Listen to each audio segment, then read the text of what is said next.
unless there's any other questions. The next section here of sorts, working capital. I mean, this is our debt service, principal payments. There's not really much discretion here unless people have specific questions. I feel like we could probably continue to move on from page 9. Yes. Okay, thank you.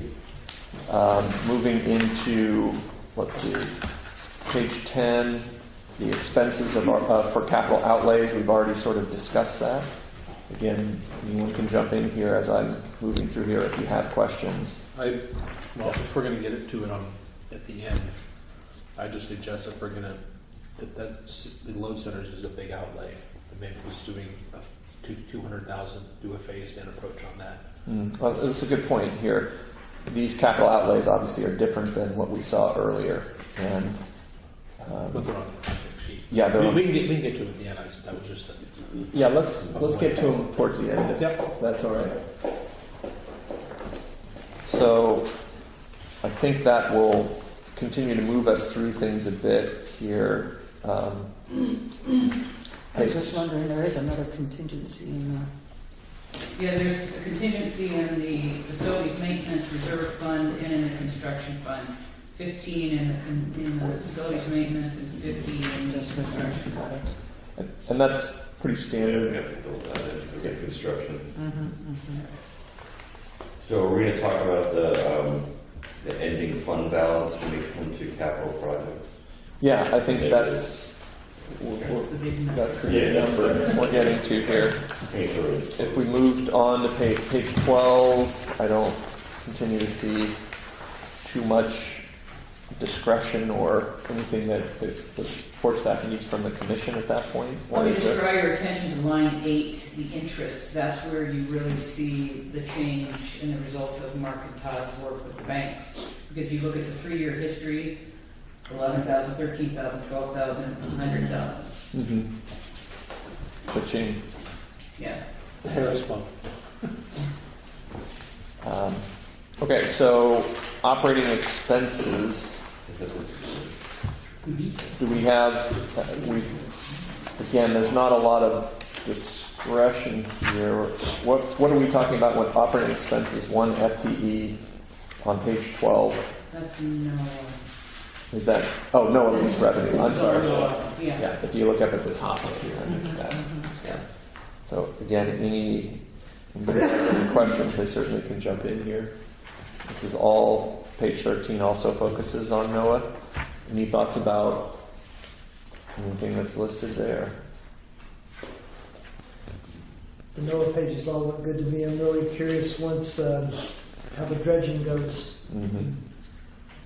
going forward, how that impacts the long-term future of the fund trajectory. So I'd be really curious to see how that works out. All right. So we'll continue on from there. Do you know when the NOAA lease, the next opportunity for renewal is? We just did that, didn't we? It's a 10-year lease.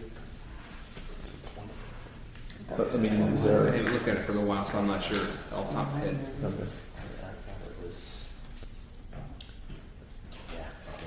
Okay. Curious as to when, if there was an opportunity to do any adjustments to it as If you it look relates at to the that. revenue bond, that's, well, not that wouldn't necessarily. Well, that says 20 years, original issue 2010. But that's the revenue bond. I think that's different. I don't have that. We can get back to you with that. We might Yeah. have it here.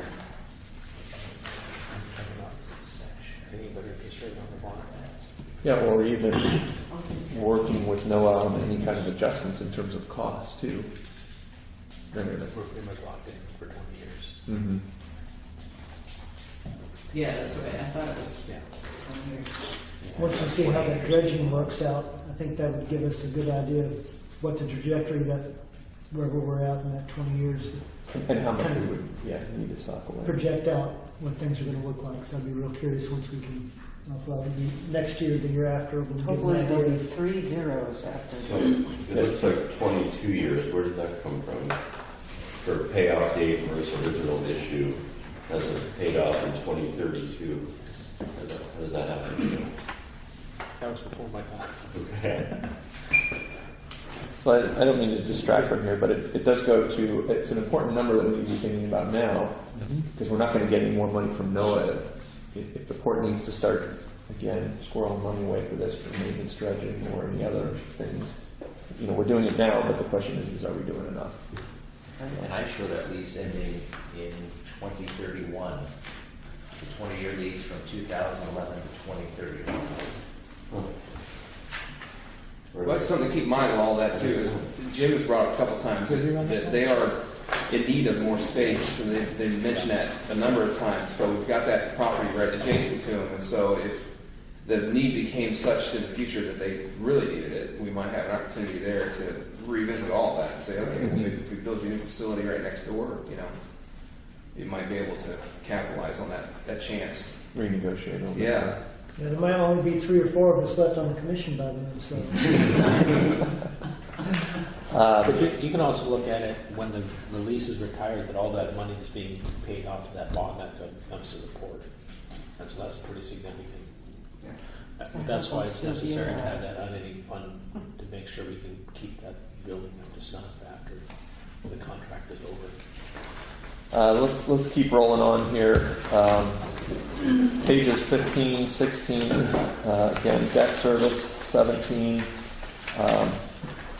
You guys, Mark, Terry, Becca, if you have anything else you want to chime in on that, but I don't see anything really for the commission. It is what it is.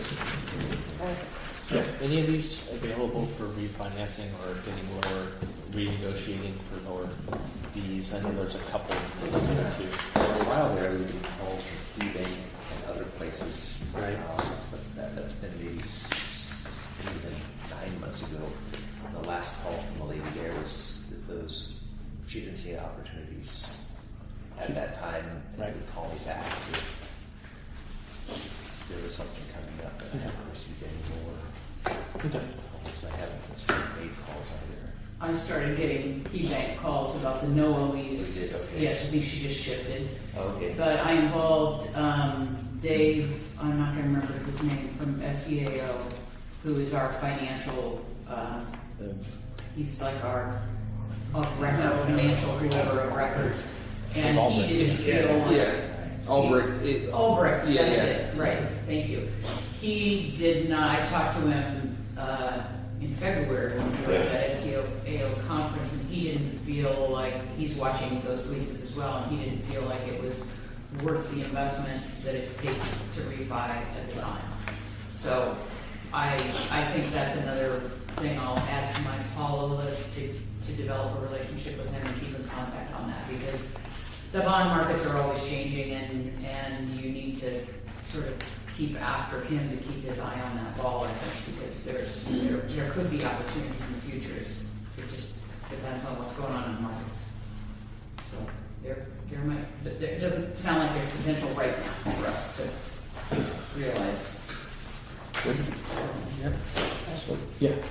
There was a discussion concerning some of how much state money was spent on the rebuild of the terminals in our discussion in Salem yesterday, and also the overall percent of the whole, how much was state money. I have that fact sheet that we developed a few months ago, that I was going to share with the two of you and see if you wanted me to send that. Yeah, because that was a very black and white request. It's pretty clear. Good. Because somebody guessed at the amount, and I Right. thought we could probably come up with That's a why more we did a fact precise sheet. answer. Wasn't the state grant like 2.75 million, 2.5? I'm not going to try to quote it. I had it on the top of my head a couple months ago, and it is now on that piece of paper. That put it at 10% of the terminal cost of Yeah. 27, if that's Somebody if guessed. I'm remembering right, but I'm not. Yeah, I can't even think that I could remember right now. Sorry. Well, I think we should keep going It's here. just good to know it's isolated. Thank you. I'd say the next thing we need to talk about are review this recommended capital projects list and have that discussion about the reasonable percentage of unrestricted cash fund we want to have as a port. I think this is a pretty big issue right now. going to guide a lot of this, that number, aside from these discussions. So, Jim, I'm going to throw it over to you first while I grab a piece of Okay. What your thoughts? I'm going to divert to Aaron's recommendation. Which projects do you want to prioritize out? All of them. Yeah. And just realistically, what do we have time for with the management and staff? It's hard to do all of them even if we had the money. Port Dock 5 to me seems to be the most important thing that we have. I mean, did you want me to run through them here? No, I guess they're kind of in jest. I think the Okay. top ones are not in question, right? Well, the order that I had them in originally, the only thing that I put in order was the Port Dock 5 pier. That was that, and then of course the one right next to it kind of goes with it because we could save a lot of money Right. in mobilization. The rest of them were in no particular order. They were already on the sheet, and I didn't go through. But I could certainly explain to you how they landed where they're at. Some of it's in the business plan, right, which we have here. Yeah. And some of it was a matter of projects that I think may return on their investment fairly quickly.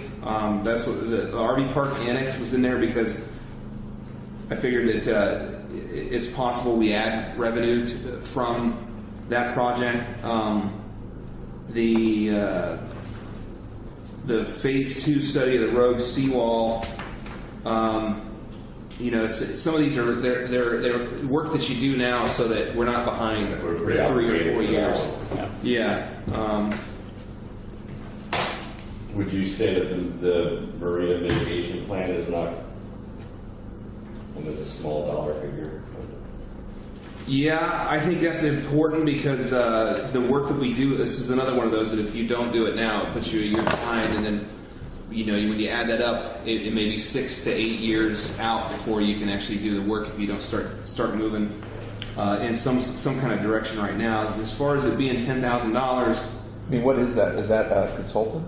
yeah, it's some consulting work, but the more that I've learned about in talking with our environmental consultant and the other people, they go in the direction that we kind of help them go to. So I really think a lot of when I talked to John Van Staveren about permitting for a potential redesign of the marina, he just kind of went with my suggestions, honestly. And I didn't, he didn't have any new ideas because the only new ideas that were brought up were ones that I had brought forward. So, matter of fact, he said, well, that's, he didn't think there was really any intertidal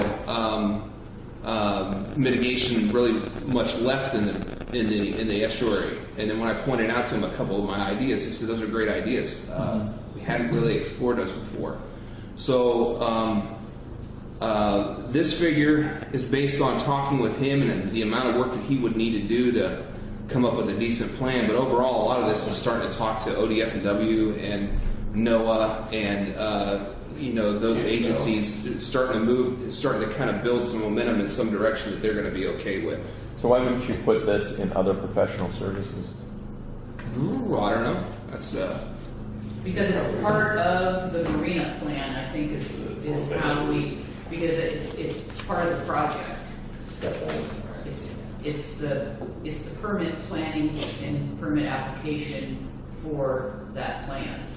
But why does that help me out? But why would that put it on a capital project list? Because ultimately, when we do that multi-million-dollar project, this is a piece of that multi-million-dollar budget. So it's just it's the appropriate way to do it in a budget, so that it's attributed to the Right, project. kind of like the road seawall. Yeah, that's why road seawall is there as well. How dire is the Southeast Electrical Load Center? well, so that's the one that's been deferred. Right. I mean, they've all been deferred in some way or another, but that one specifically had been on the list to do, and then we put it off. I actually had just talked to Chris about this the other day. His words to me were that he felt like we had a few more years in those load centers right now. the risk that you have there is if you lose one or you lose a couple, then you lose power to the dock. So there is that risk involved with that. They need to be replaced. Whether or not they need to be replaced this year, I think is debatable. They need to be replaced in the next 5 years, certainly. So our plan for this year was to do them in phases over the next 3 years, right? Yeah, that was the idea. Can you just share what happened? It came in at I think 250,000, whereas we budgeted for 30 to do 3 of them. We have a total of 9 of them. Could you phase this in, or 600K the whole project? Right? 600 is the whole project. If you base it on that, what is first estimate. Now still haven't gone back and really been able to do a lot of work to see if we can get that 250 or 300,000, whatever it was, whittled down. But we got one bid on that project and that was it. So I'd say there's more. If I had my choice on what I could possibly do, I would like to have the next year to figure out that all the answers to these questions very clearly, so that we're not just like, because maybe we do have time, maybe we don't have time, but if we do have time, I would rather take that time right now to get the answer right, because that's one of my, getting money. This is a pretty big ask here if we're not sure about it. Exactly, yeah. So, yeah, and If we don't do it, we're back in the positive as far as our budget goes. that's what I think. We're all dancing around this here. It's either, if this is part of a bigger project, do we, buy time, have a professional electrician look at it and develop a scope of work, in which case it becomes a 10K kind of planning thing, yeah. and we reallocate, or if it just, I'm not getting the impression that this is like an oh dear situation per se. I don't believe I think we have a little bit of time, Yeah. a little bit, and that's what I'd like to be able to do. Would be to, because the other thing too is we need new pedestals down there, and I haven't had the chance this year to do as much work, and maybe next year it won't be necessarily in my scope of the scope of my duties, but the work that I did on the power pedestals over in the commercial marina this year was based upon necessity, like it's in that bad condition. What I was thinking was next year maybe we could do that same thing on these power pedestals and the load centers, and because we need all of that stuff placed down here. Do the same thing as far as what? Figure out exactly what the scope of the replacement of those load centers is going to be, plus new power pedestals on the dock, and then try to apply that to some sort of rate schedule and or grant combination, some kind of funding scheme for that work. But it's nothing I can get done right now. So.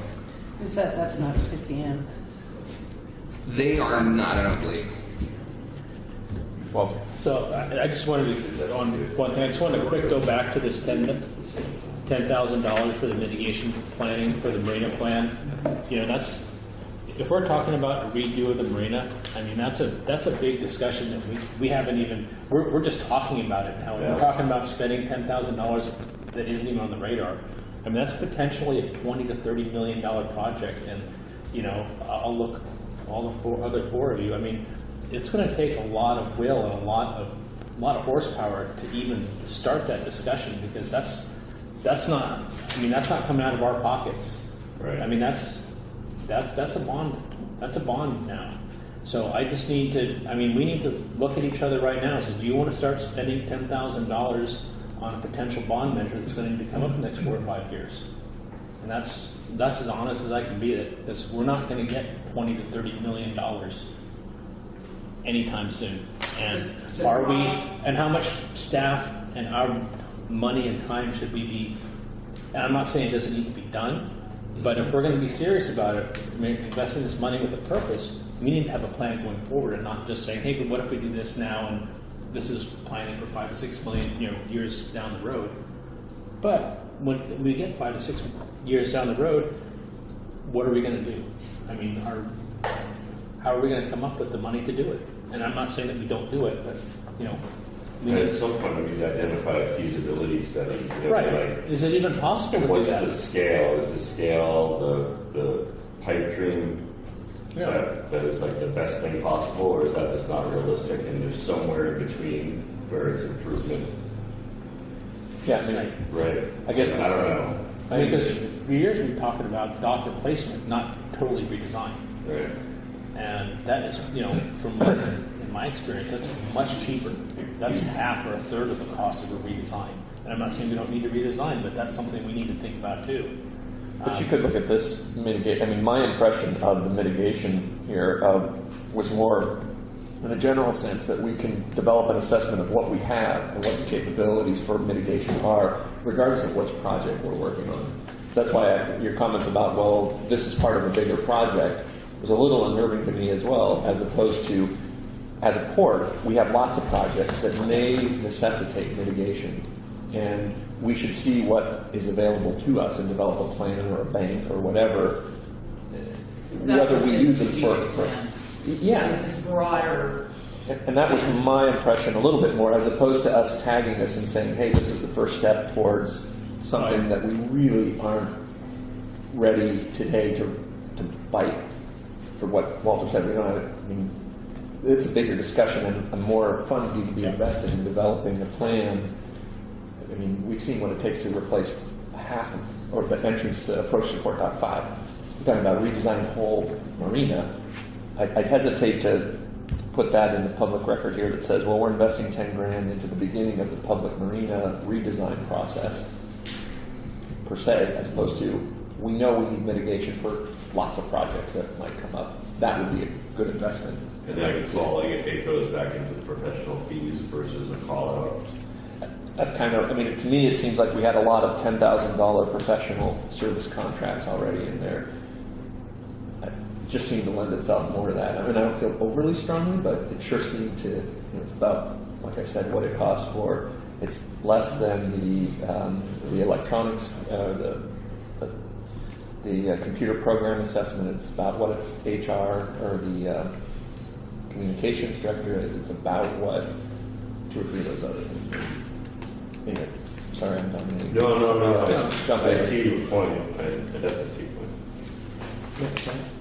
I think it's money well spent exactly where it is, because I was at a town hall 2 years ago where Noah was there, all the big Noah people, and Trader and everybody, and Noah people said, please, if you've got some big project you want, let us know now. And I consider that request being fulfilled. That it's a planning project for mitigation. It's the first phase of an estuary-wide mitigation plan. That's the first thing you got to start working on to get your, and to just wait until it's a full package of millions that we know exactly what we're doing. Then you're 3 years behind getting people to understand you or looking for mitigation and some initial advice. And they just said, please make us aware of your big projects sooner rather than later. And this makes me nervous to not get some foothold with, regulatory agency reps. It's the main thing I look at in that. Just my opinion. Jeff? I appreciate the staff's outlook and planning everything out, and Aaron has a lot on his plate, and this is sort of what would be best project. If we could get the money to redesign and maybe add capacity for larger boats, even take some pressure off the terminal, which may serve more purposes. So I appreciate okay, if we could do what we wanted, this is what it would look like. Are we going to be able to get there? Well, that's several steps ahead, and it's hard to, I see everybody's point. So I have a hard time saying, yes, we should do this, or no, we shouldn't. I don't think anyone's necessarily saying we shouldn't do it. We're talking about mitigation. It's just a question of sort of where it's allocated in the budget. Like I said, I think we're in agreement with all that. And if it's important to do, I think we're, again, from my perspective, I want to know, because in some ways, it's going to dictate not just our redesign of our marina, but if we want to do something in Port Dock 1, if we want to do something at the terminal, if we want to do even slight modifications to anything and anything that floats or is connected, we need to know what's available to us to offset any mitigation. I mean, the fishing pier, we haven't really talked about that for a while. It's almost like paying to assess what kind of resources we have in front of us. And I think that's a good, it shows a proactive approach to any project that we'd be thinking about, whether it's big or small. So, my apprehension, Sarah, it was not so much to, it was more just that I don't want to oversell something to folks that says, hey, next year we're going to redesign this. Said all of that we would learn with that 10,000 would eventually go to a capital project. Or, yeah, certainly any project. Probably capital. I just think that getting people aware of our big plan. Well, we got to make a decision here. Well, I have a couple other comments. So I think that the electrical load centers in South Beach and the stormwater outfall, we've neglected this South Beach for the last 6-7 years. It's like almost as long as I've been on the commission. And this is our biggest profit center. The last thing we can afford is to have a mishap down here.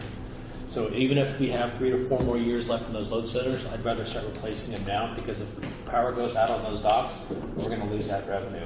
If the stormwater goes out, we're going to have a big project in the middle of maybe a bad time of year. I mean, what if it goes out in July and we've got to dig up a whole bunch of stuff out here and we lose a lot parking lots?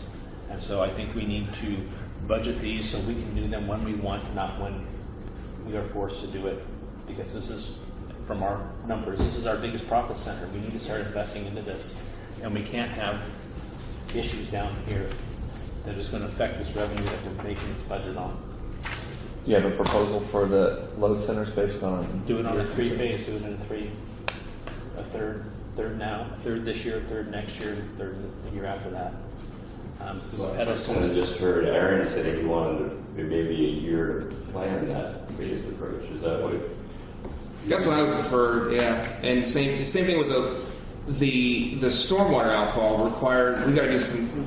It hasn't been scoped yet. It needs to be. It needs to, honestly, I looked at these things, and the what if scenarios are something you have to be careful with. I mean, what if a storm comes tomorrow and blows out Port Dock 7? What if a storm? What if there's all kinds of things that we can create? But I think that a likely scenario, if we're going to have a failure of the stormwater drain, is that it's not going to be a 100% total collapse all throughout the entire system. It's going to be a collapse in some place. So you'll dig it up, you'll replace that spot, and then you'll get things flowing again until you can do the overall project. It's another one of those things where I would rather have a lot of those answers figured out before we start moving resources on it. And so it's one of those things where we can't afford to do everything this year. Those 2 projects were something that I figured didn't need to move on this year.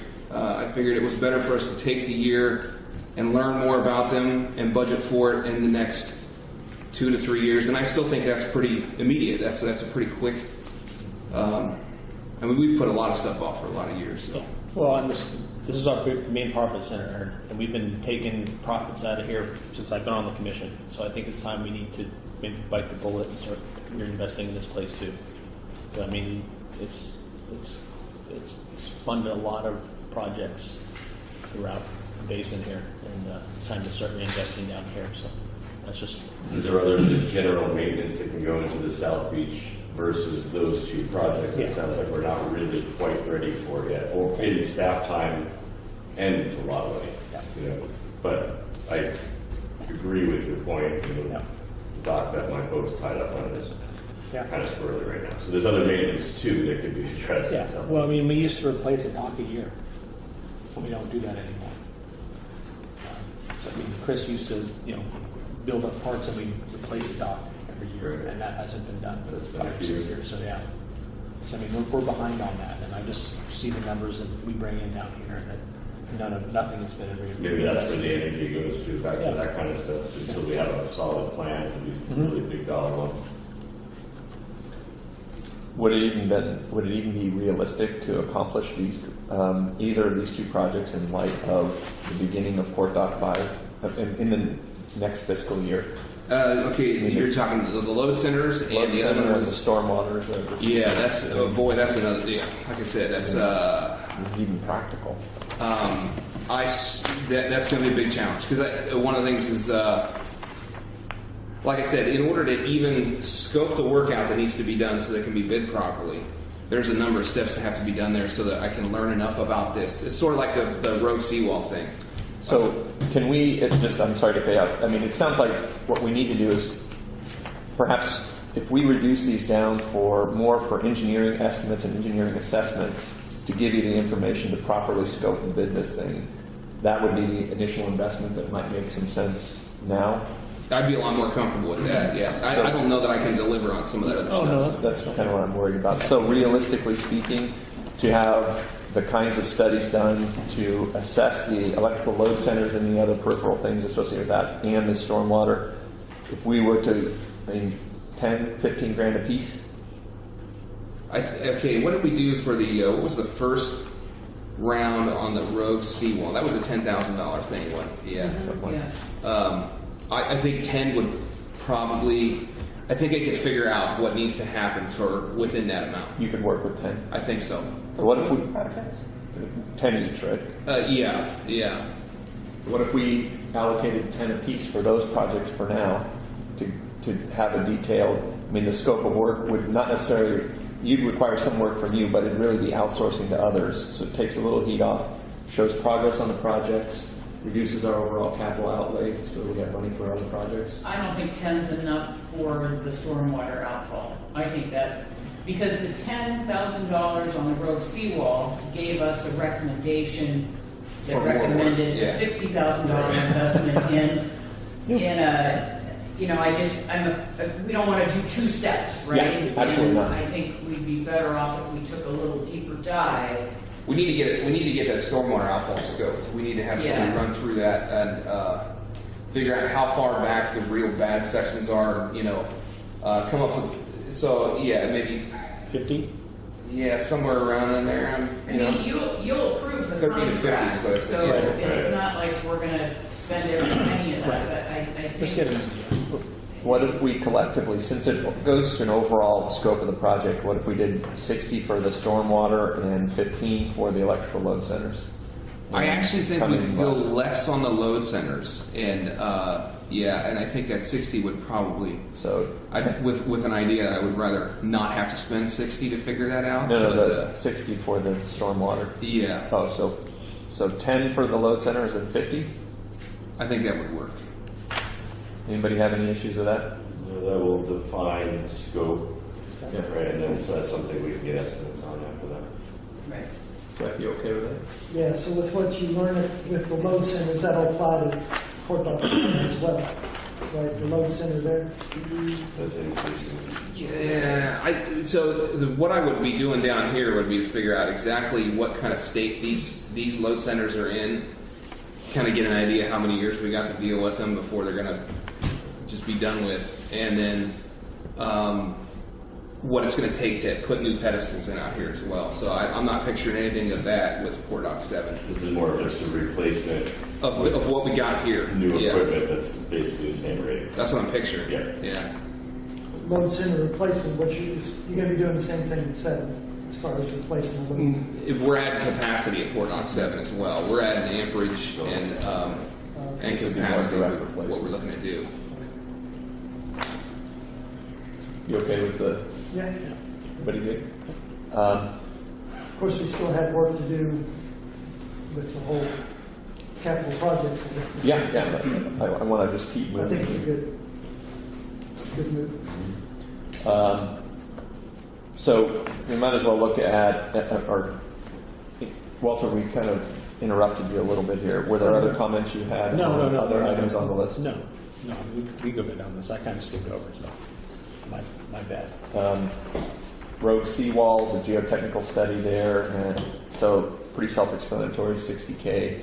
That's what you were referencing, Terry. Yes. Okay. Any comments there? Well, moving on to this next one, which is the grading of the Port's 9-acre for 153K. Sort of have some thoughts on this, but anybody else on the commission? Would that be graded and compacted gravel and be then able to be used for storage or to generate revenue or not yet? Not yet, no. It would just be to get get the material that's there, Just sort of. get it distributed out, get the place at a level where it'll drain somewhat properly, and that we can guarantee that we're not going to wind up with increasing wetlands, so we can at least stop that. Salvaging what we have. That's the first step in what's in the strategic business plan project list in terms of improvements of the terminal, grading and then asphalt on the lot west of the shop and then the northwest corner. There's a series of things there. And this was one that I really debated with myself back and forth on putting it on the list or not. I ended up putting it on the list because if you remove it from the Cernex, you take it out and say we're not going to do anything with the property, it definitely puts you farther away from being able to do anything like what you. It depends. You're farther away from being able to do anything with the property. And let's say if the scenario is that you have a private investor that comes in and says, "Oh, well, I want to do something with that property," it puts you in a weaker bargaining position with that, because the first thing they're going to do is turn their pockets inside out and say, "Well, look, you got a mess here. We got to clean up for you." And so, if you can get closer to cleaning that up and getting it more manageable, it should put us in a better bargaining position if we had a private investor that came in. And aside from that, we're still moving, like 3 to 6 dump truck loads a year off of that property to keep this permit open, and it kills me because I would rather get something substantial done over there that moves, instead of just moving some dirt around to keep a permit open. I'd rather get something substantial done so that it's not just throwing money away. Are you saying that we would keep the building permit and do this? I don't know. That's a commission decision that I'm just saying, as long as right now I'm going to have to get some dirt moved over there here in a few weeks, and then we'll have to do it again 6 months later if we're going to keep that permit open. And so I don't know if we're doing that or not. And so I got to kind of plan one way or the other. And I figured, it gets that property in a better condition, so that we make sure it doesn't degrade any further, and it puts us on a pathway to having more space at the terminal, which is something that everybody has made clear is a big issue out there. It's something that shouldn't take a lot of your time either once the company's hired to grade it. Yeah, the project itself would be a very short one. It would happen, within a couple of weeks or so, I believe. It wouldn't take very long for them to wipe that out. I'm not sure where Berger or Abraham got their number, but I worked with Road Driveway a lot, and they usually come in a lot lower than some of the numbers that people put on paper for me. With this, I actually requested quotes for this work last That's year. a real quote. So this is a real number. It's pretty. How much would it be with mitigation? With mitigation, I don't know. Can we grade it without mitigating? I mean, we have to mitigate it if we're going to grade it, correct? If you look at like what Rhombus has done over there to hold their place right now, they basically put berms up around where the wetlands are, where it's delineated, and they flattened out everything else around it, so that everything else will drain off properly. And that's what we should be able to do that without having to come up with a mitigation area for those. So all we'd be doing is basically isolating those wetlands. And that would have to be designed by Van Stavner or something, exactly where the stakes go and where the holes are versus the flat spots. It's already, we got delineation maps of where they're at. We'd have to create a grading plan is what we have to do. You get a grading permit from the city if you move more than certain cubic yardage at a time. In light of the fact that this is in our strategic business plan, I guess I say one of the things that is a little unnerving to me is that there is no revenue generation from this. Not yet. No, not yet. And because it's in our strategic business plan, I wonder if there's an opportunity or more of an opportunity for grant type applications than not, if you will, as opposed to us dumping 150 grand into, and it's not compacted gravel, so it's not like it's not like we're paving this so people can drive out there and start storing stuff, right? Right. So, just so everybody's aware of it. It's property maintenance is really what it is, managing that property. It's not very glamorous. No, it's So you expensive. can grade it this year, asphalt it next year. It's called Or- industrial delight. I don't know. Maybe some type of step further. Has anybody that's proposed to utilize that space or develop it? You anecdotally said, hey, it doesn't make it very marketable, but we've had some people that have expressed some interest in that area. Did they say, hey, we're not going to take it unless you grade it, or do they just simply incorporate it into the costs? Yeah, I haven't experienced anybody turning away from it because of that. I think it's one of those things where, like I said, you come in and say, "Oh shucks, look at all this work we got to do," and use it as a bargaining point to drive down the cost of the lease that we can get out of it. And the wetlands can grow. Yeah, if it's not drained, I mean, the wetlands didn't exist there previously, and we kind of created them. So Right. So I had a question.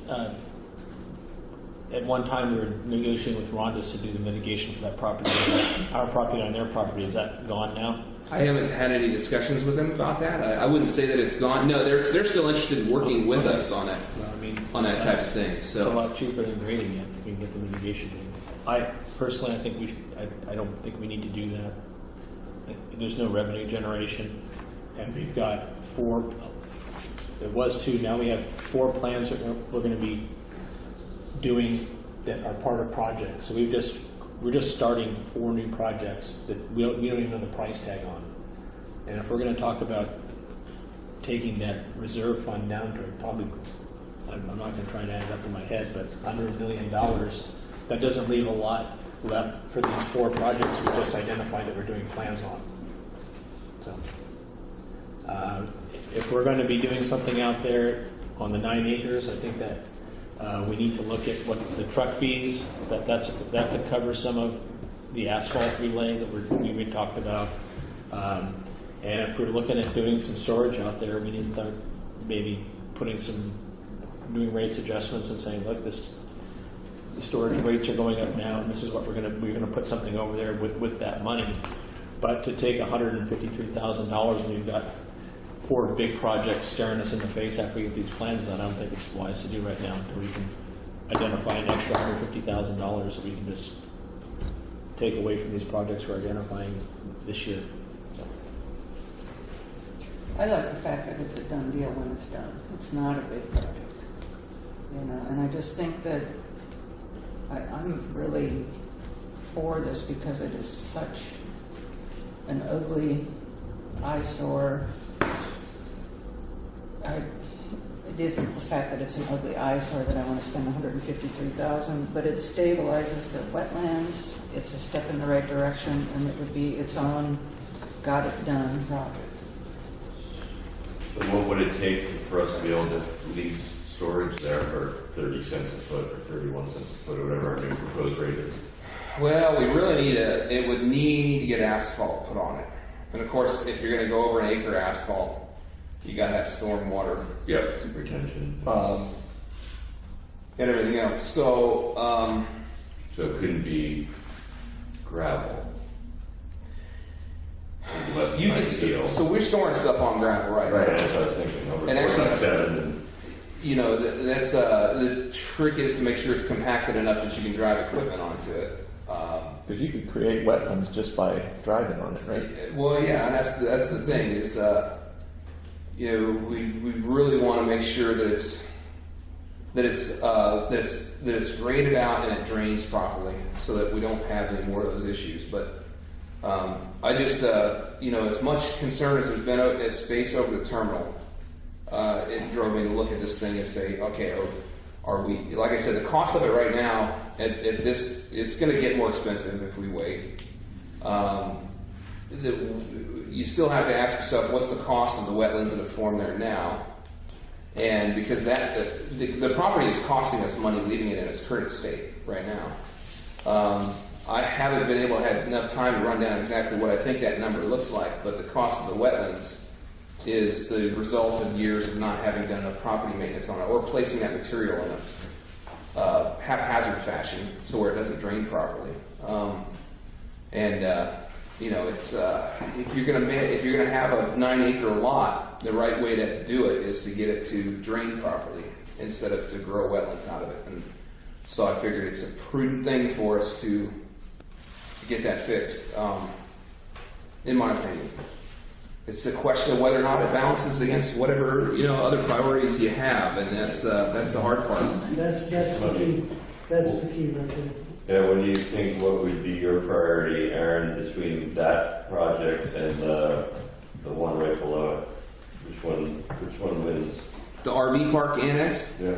I have to say we would need to go with the RV park annex because we have a potential to generate revenue off of it. Yeah. Faster.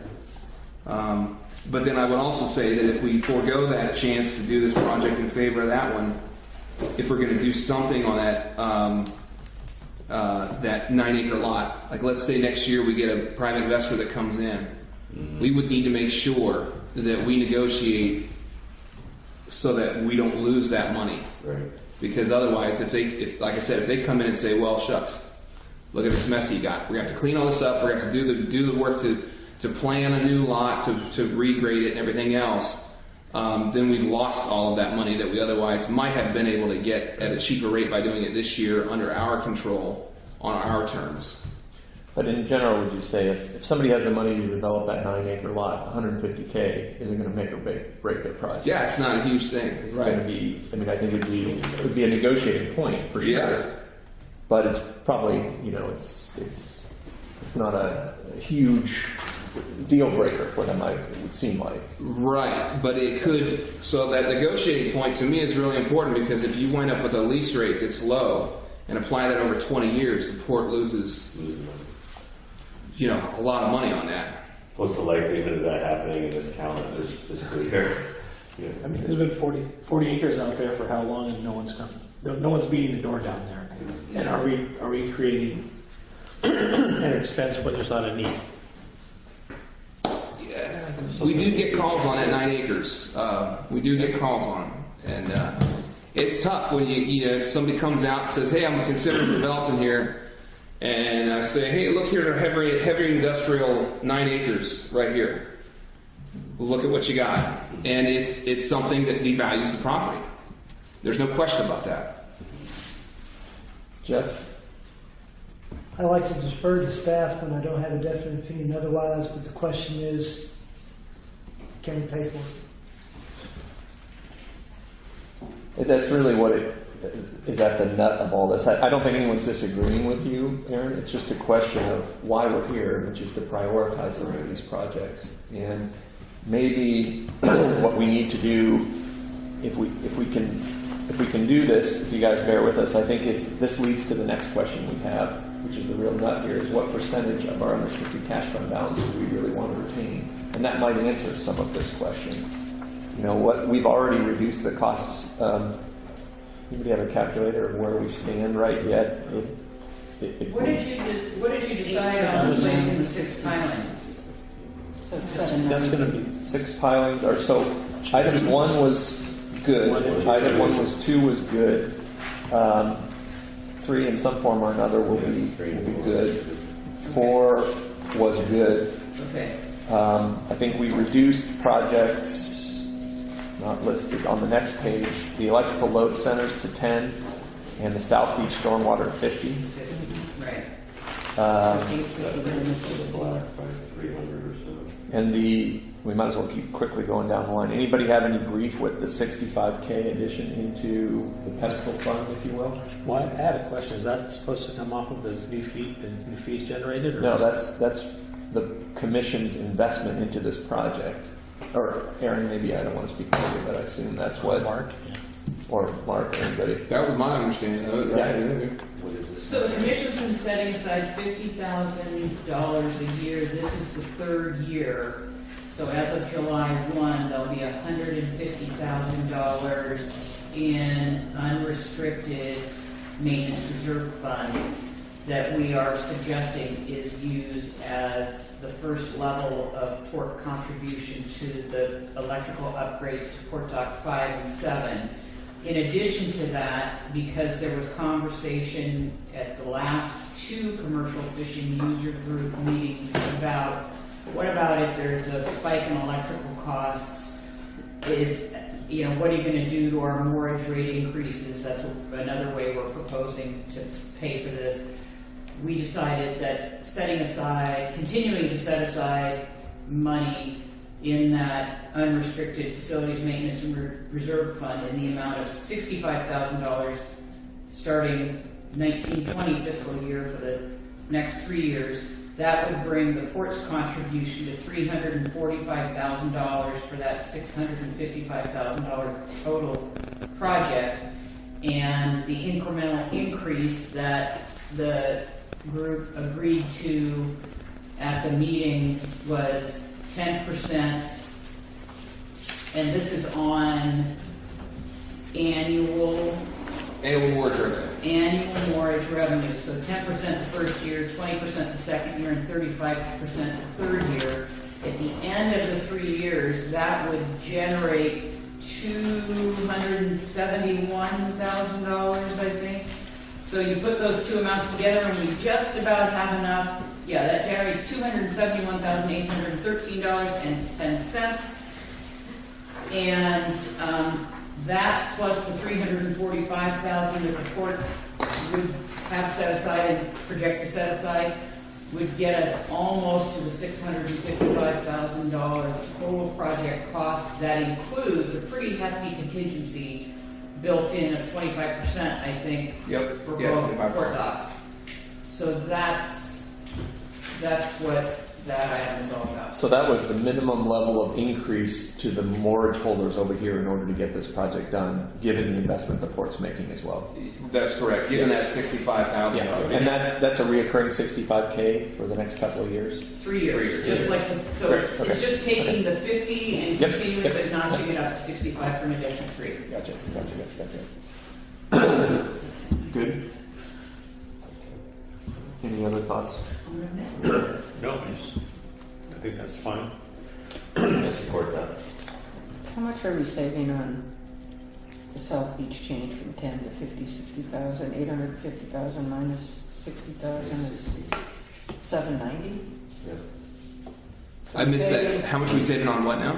On Total project. So instead of 850, we're spending 60,000. What's the difference between 800 and 790,000. Okay, that's what we're gaining there. But we started off at negative 500. So on this item of the 65K in maintenance reserve, anybody have any grief moving forward, given the explanation we just got? Continuing to make that investment? Good. No, but I have a question. So So there's 100,000 set aside now in this fund? 150. Well, 150 as of July 1st. Right, it's in the current fiscal year Okay, so- budget, so it's set aside in essence. I shouldn't, it's an awkward way to say it. Okay, so is that 150 part of, does it actually show up in our budget? Yes. Or do we, It shows up as 50, or no, it shows up as 150, doesn't it, Mark? We found that. Where is it? It's on the construction. it was a restricted fund though? Yeah, plan. Yes, it's page 10 down at the bottom. It's unappropriated ending fund balance, UEFB, of 150,000. At the end of this fiscal year. it's in Well, our it's in the facilities and 50. maintenance reserve fund? And the 65 is right there above it. What page? Okay. Yeah, Page 10, bottom Page of 10, page 10, bottom. lines 28 to 29. right, and you see the budget of 65,000 for next fiscal year. And 30% increases up from 50 to 65. Correct. Okay. My concern was that 150 was going to be included in page 3, line 1, working capital. We were going to show we had this much working capital, and find out, no, we have this. No, Okay, that so was that's set, not- that was specifically set in an unappropriated reserve, so, So it's not showing it. Okay. correct. Okay. That's right, right, Mark? Yes, that's correct. You okay with that? That then? was a lot. Yep. Jim, you good? Yeah. All right, let's keep on. We gotta keep an eye on our time here too, guys.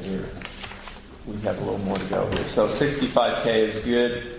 Annual restricted construction fund investment for future road repair seawall. We've taken a stab at that at 50K. That was Seems suggested in reasonable. our last meeting, and I just plugged 50 in.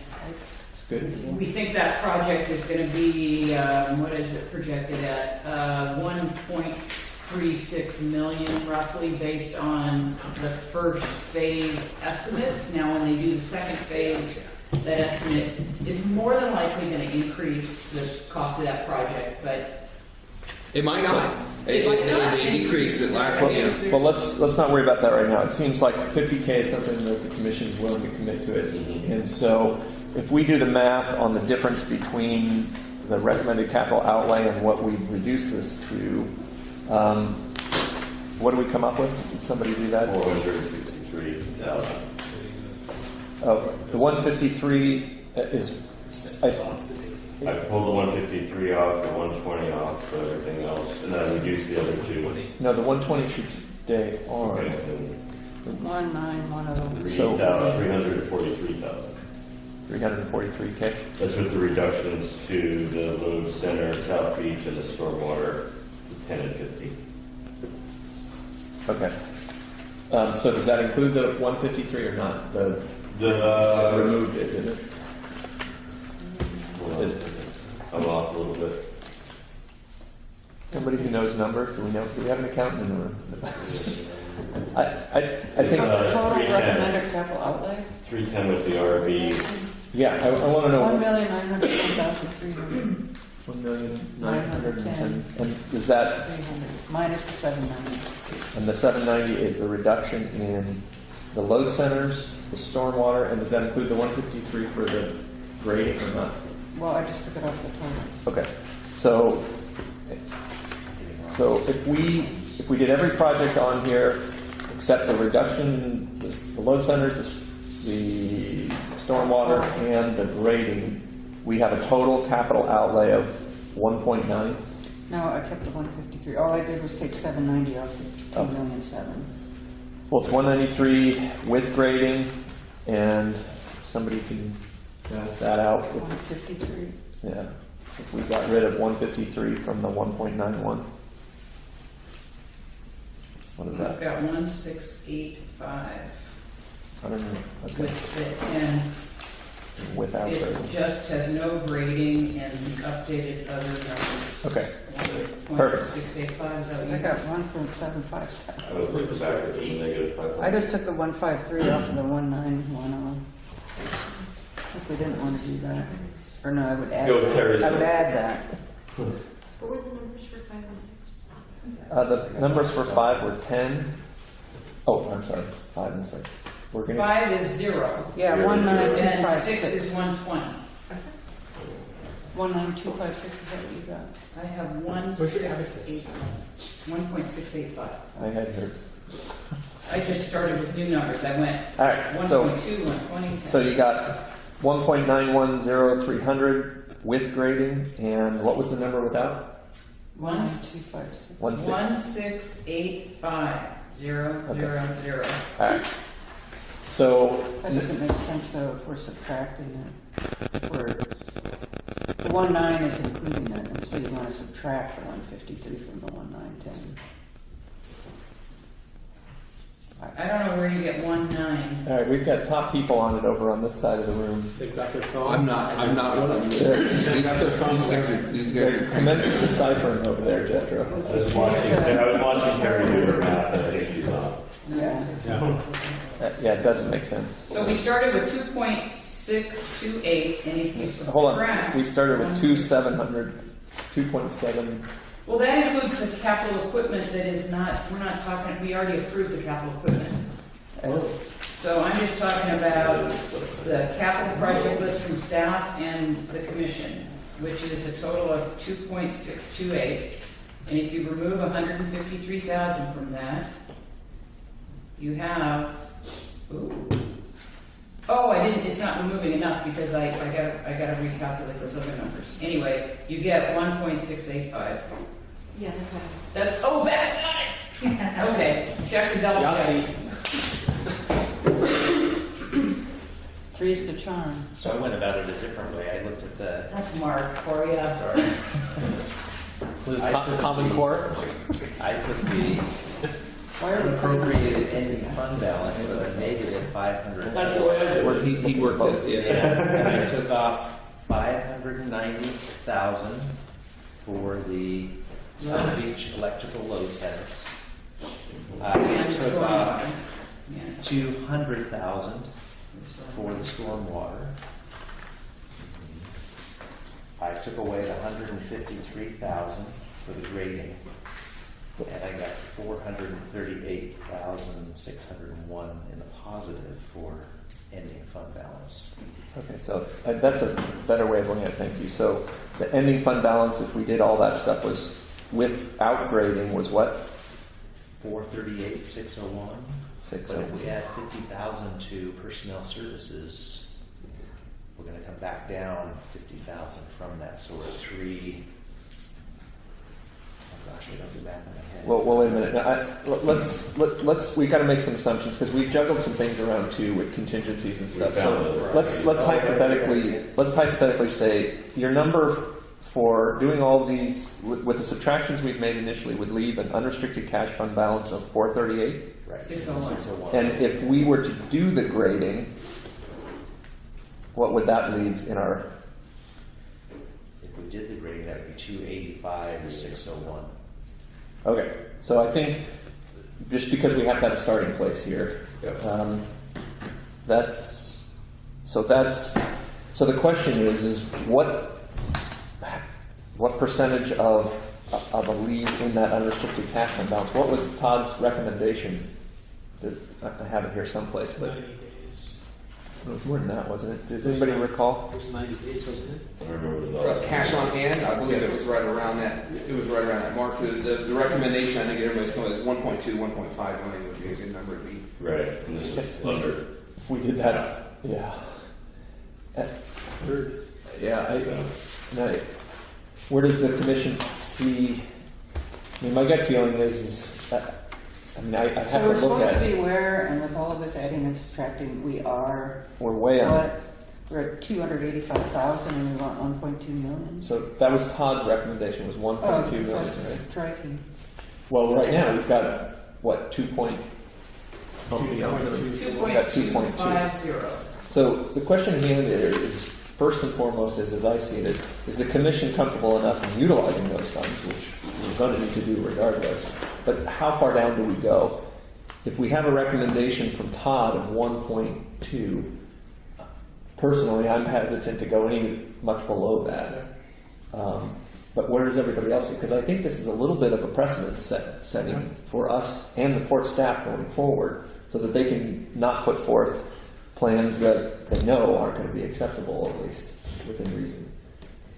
Where do people sit on the 1.2 million, or what that was roughly 90 days of cash on hand? Is that?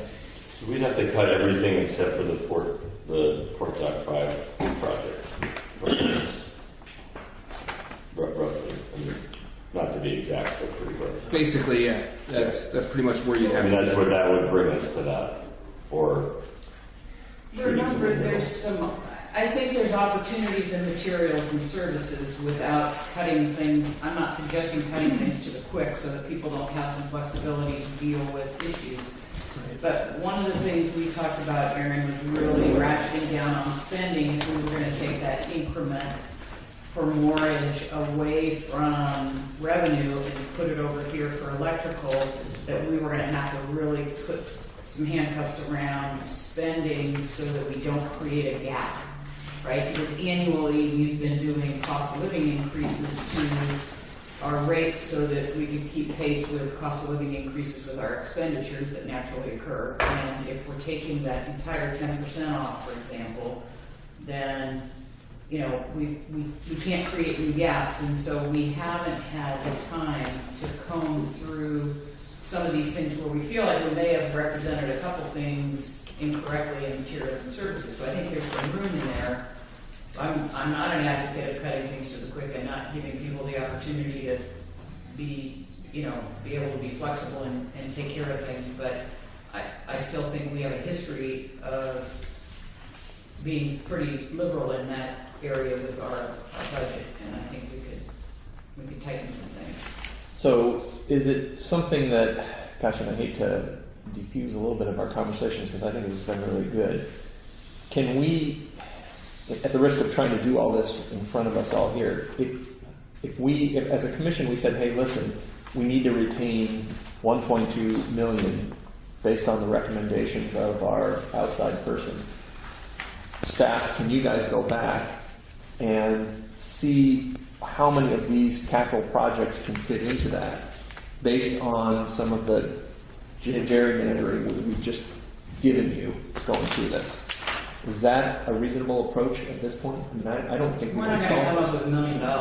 No, I know that, but at least we'll be able to make, you'll be able to put forth a recommendation to us here, I think, that says, well, hey, this might be priority number 2, but you can get priorities number 5 and 6 done if you do that. I mean, I think what we're trying to do is give you guys some room to work with, and yet still protect the port financially from, and maintain a rainy day fund that I think we need. If we double check that 1.2, make sure that's the number. I kind of remember that too, maybe. Yeah, it was I think that's like a minimum of what Yeah. a port our size would. Yeah, it was 1.2, yeah. So one thing that is included in this is the rate increases. When we get the rates and fees. No, Mortgage. they're all in there. Well, I asked Mark about mortgage, he said Not no. the, Not the additional 15% on the monthly and And daily. and then The semi-annual and annual, they suggested 10% on each of those. So, that all of that is not in there, some of that's in there. But what are we talking about? Oh, I'm sorry. No. So I suggest Not $1 million. Walter. 1 and 2 we need to do. So I think we should just say we're committed to 1 and 2.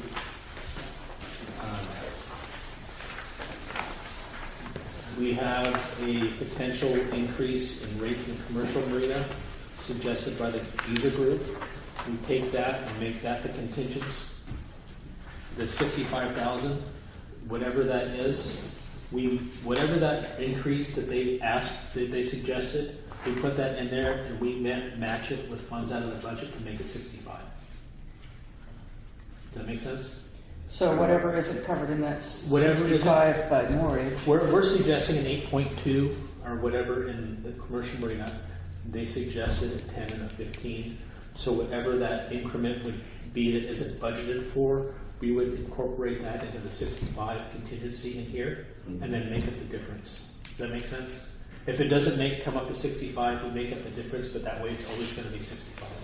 Is the 65 in addition to the rate increase? yes, it was. Yeah. Does that change your scenario any or?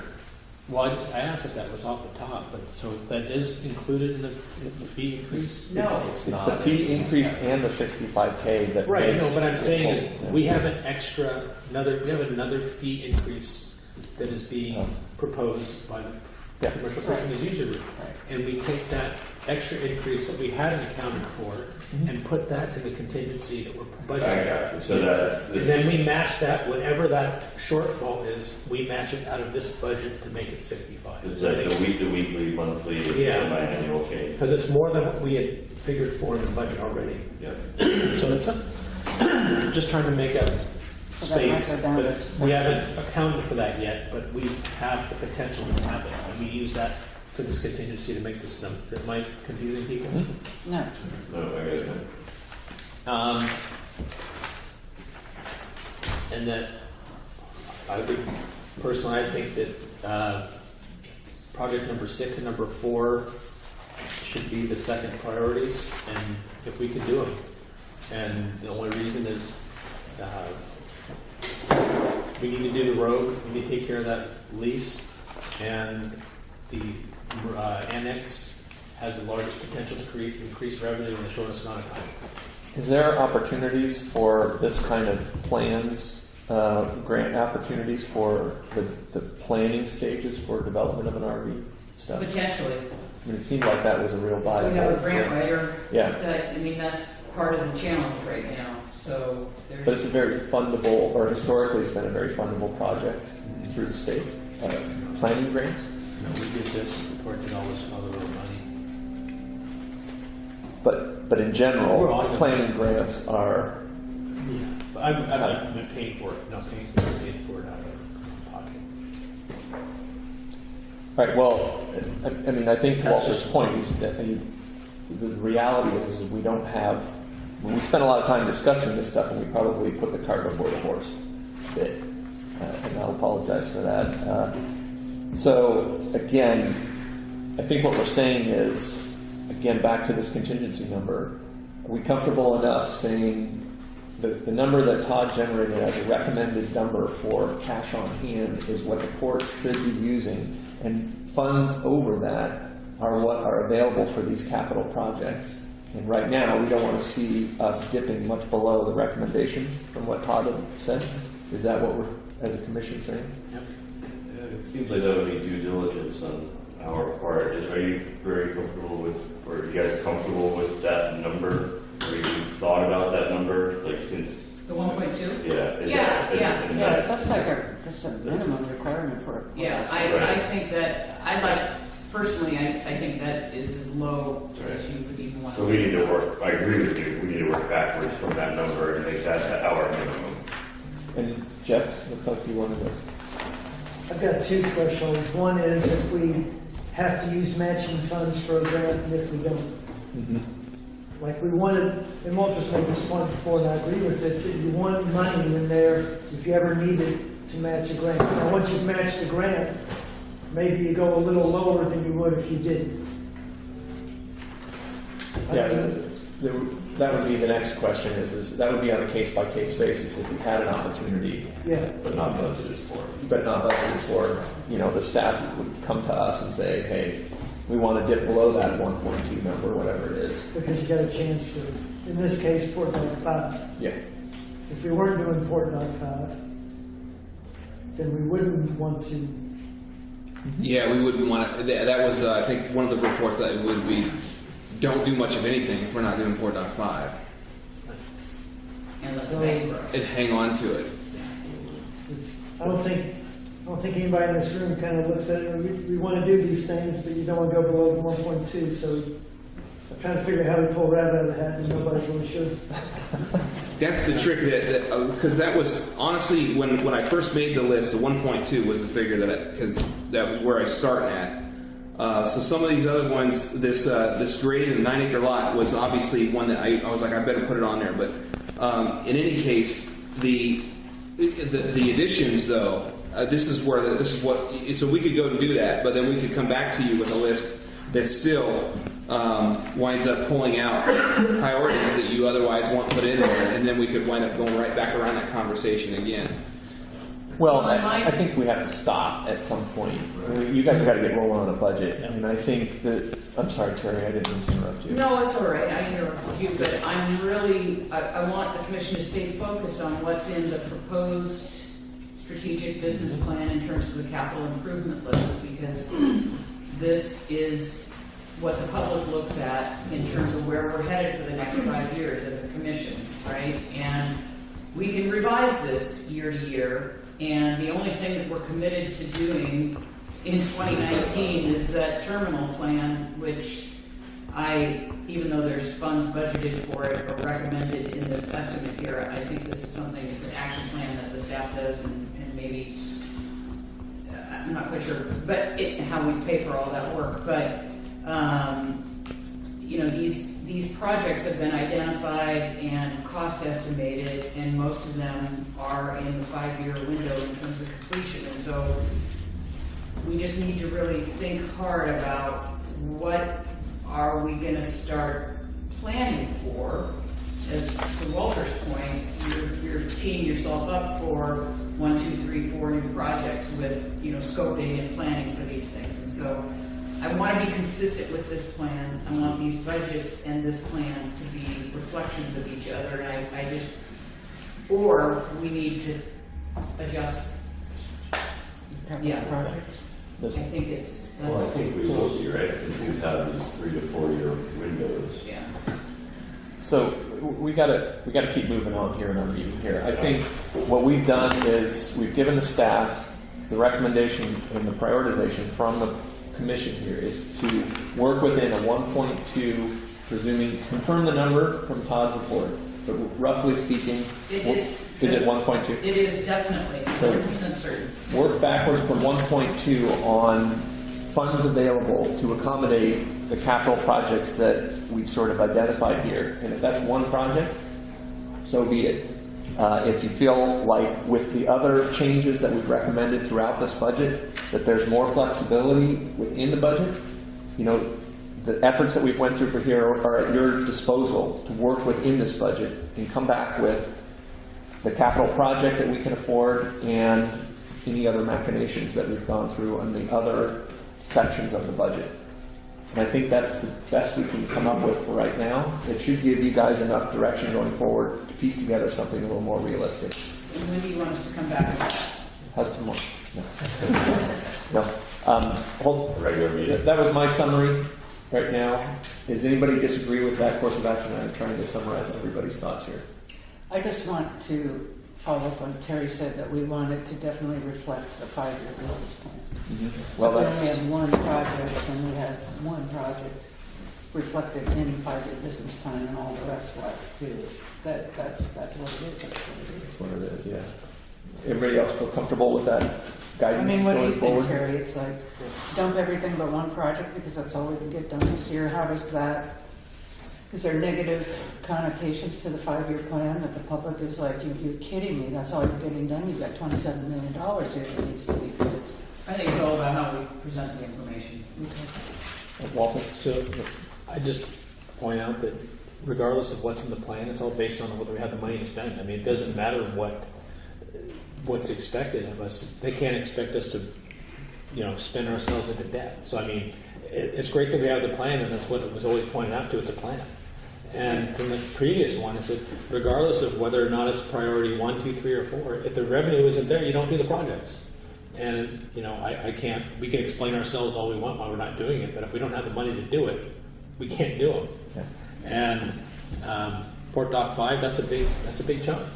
And we're going to have lots more Port Dock 5s coming up. And so, I mean, we talked about this last year about having 1 or 2 big projects, and we need to really tighten the belt. And this is one that we have to do for the community, for the port, but the return on investment is basically none on this. I mean, we will never get this money back.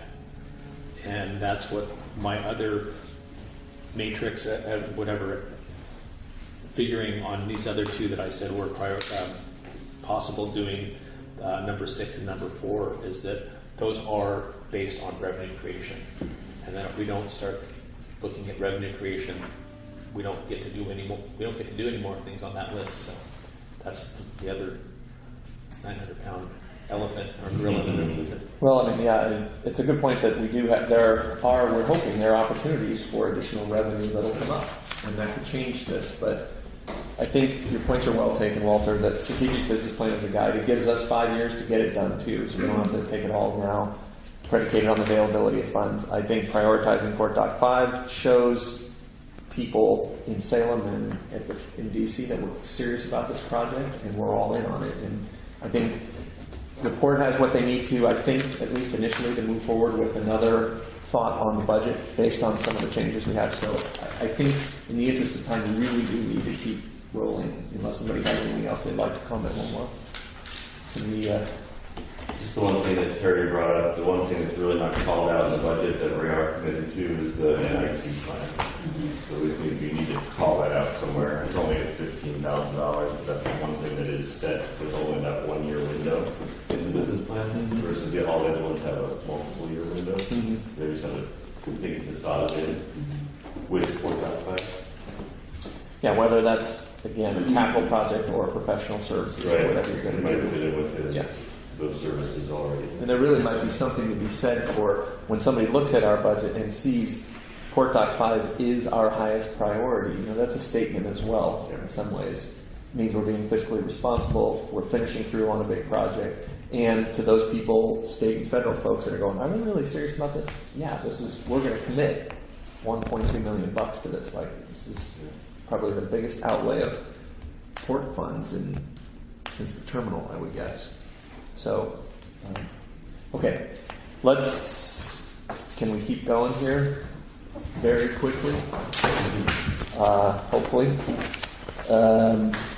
And I certainly don't mean to cut it off, but I think we've had a good discussion. That budget back is the only you want to meet on Tuesday? Well, give us some alternatives, or give us some scenarios. Well, we have to get our agenda out to the budget committee on the 7th. So we have to have a completed budget to put, attached to the agenda to send to them on the 7th. Their meeting, well, you are all meeting on the 14th. You are the budget committee as well. So we have to, I think the 30th is the last opportunity for us to do that. Is that realistic for you guys to turn this around? I think it's going to be tough. I can, for my end of it, I can cut those projects down to where they need to be. Whether or not the commission is going to be happy with what I come up with is the question. So, Well, and that's why I say we need to be able to bring it to the commission so they can consider it and we can rework whatever needs to be reworked before we have to have that packet to go on the 7th. because I could actually cut it right now if we needed to. I just I don't know what you guys need to do. So, after this meeting, we have to start in on the financial statements for this Thursday's board packet coming out. There's a lot of month-end work that we kind of put off for this, but we'll get it done. Can you triage those reports like you've done before and prioritize this? Yeah. Would the commission be okay with that? Delay? No, monthly report. Well, no, accounts receivable and delay that. Have it sent to us later and you can prioritize this. Would that be helpful? So that's not no financial report. Just so at a later date, we would have those ready. So Not ready Tuesday. we just need to understand too that just because they're on our priority list doesn't mean we spend the money. I mean, if they're on there, every one of these projects is over the general manager's spending limit, so we will approve all these projects, and they'll come before us anyway. So I mean, I think we're having a good discussion on, but I think in the end, it's really up to us to spend that money, and we know what that number is, and we know what they cost, and we just say, look, we don't have the money to do that, and that's not something we should be going forward with. So. All right.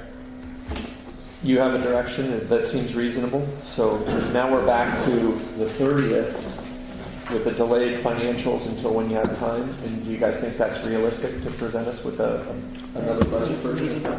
It's realistic if you're willing to get your packet Friday afternoon. I'm fine. Everybody okay with that? It's another day. That'd be fine. So are we good on this timeline? Comfortable, you guys? Becca, Mike, you guys cool? Yeah, and those financial statements, they might just be a week later. Yeah. I don't think it'd be a whole month. It would just be. Yeah, I think if it was sometime within the next week would be fine for us. Okay. Great. All right, let's move to the next item. Item number 2 on our agenda. Debt service.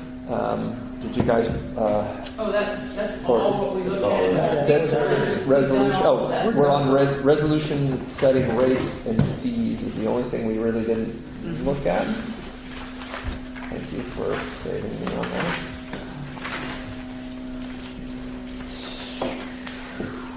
So, hopefully everybody's had a chance to take a peek at these. Terry, maybe you could run us through one last time of the time frame. Where are we at with the final approval on these rates and the last opportunity to make any comments? So the final approval on the resolution setting rates comes, Karen, help me, we just talked about this. The May regular meeting. The May regular meeting, so May 26th or something. So May 26th is when we will vote to approve a resolution for the rates as they are. So at this stage, you're just looking for any additional feedback today on Right, rates. we have the recommendations from the commercial fishing user group committee meeting of April 18th. And so that changes some of what is in the proposed rate schedule. So, forgive me, so those weren't reflected in what we have here? Those Not yet, were okay. not Okay. correct. Great. So let's get some more feedback just real quick from each of the commissioners. Let's do it Let's do what? with the recommendation. Go. Jim? I agree. I went to the meeting and talked it out, and fishermen seemed very approachable and in agreement with the rate increases. So I support them. There's a couple little tweaks, but I think we're going to make those here. And I would even expand not only to that, but also to any other adjustments that you see at this point in the rates as they're proposed. Yeah, there was a couple little things that came up that you were going to Yeah, tweak. Stuart actually asked me about talking to Bill on increases for busy times of the year. Yes. What he suggested was that we come up with a different rate for downwind slips because people really want those, and that was his suggestion on it. Was We haven't done that in this yet. no, that's not my question. Yeah, we left this thing alone because there were so many versions floating around last year, so we didn't make any changes on those things in here. But that was his recommendation. Is there still time to do that? Yeah. I mean, we just make the change, and then so you would see it in the Next packet. Yeah.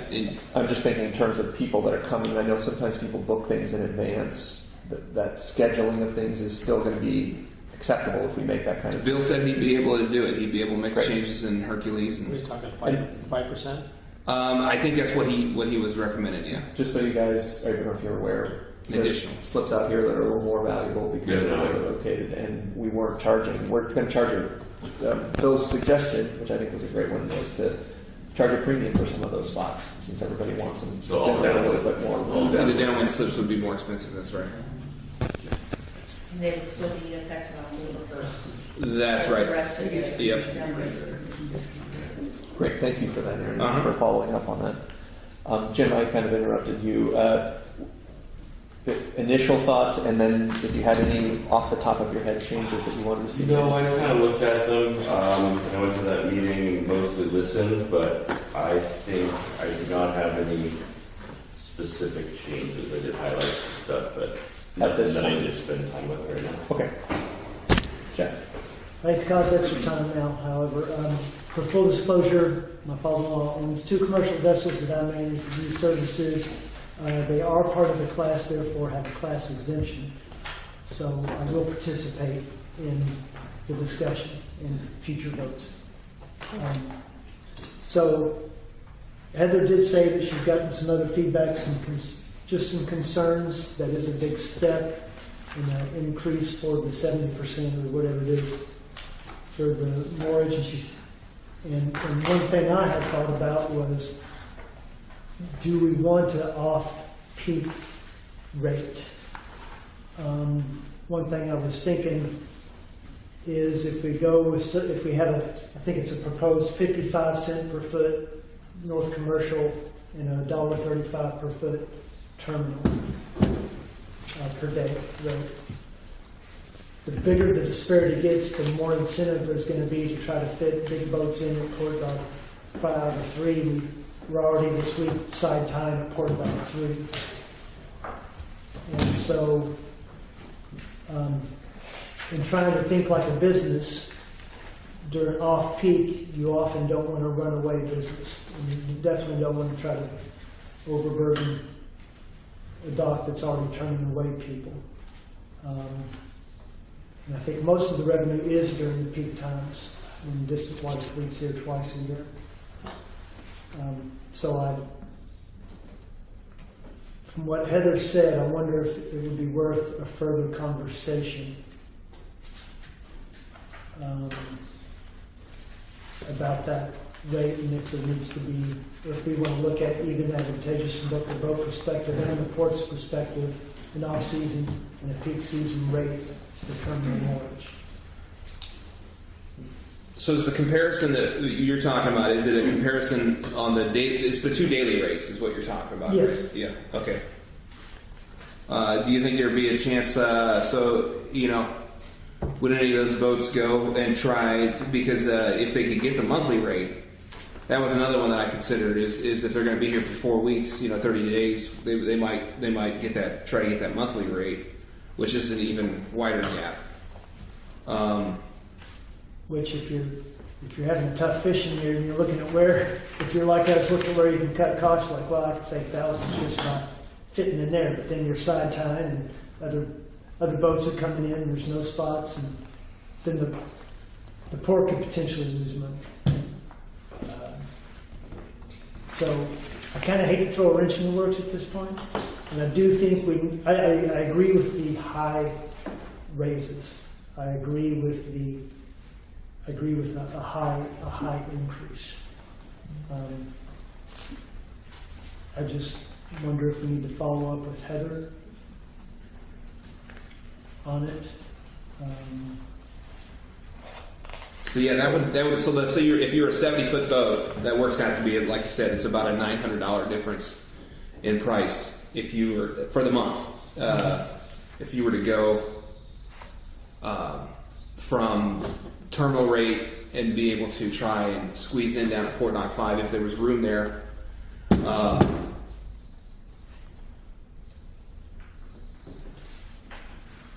So I know when the boats are, like this time of year, they come back, they're doing a lot of maintenance, they like being at the terminal.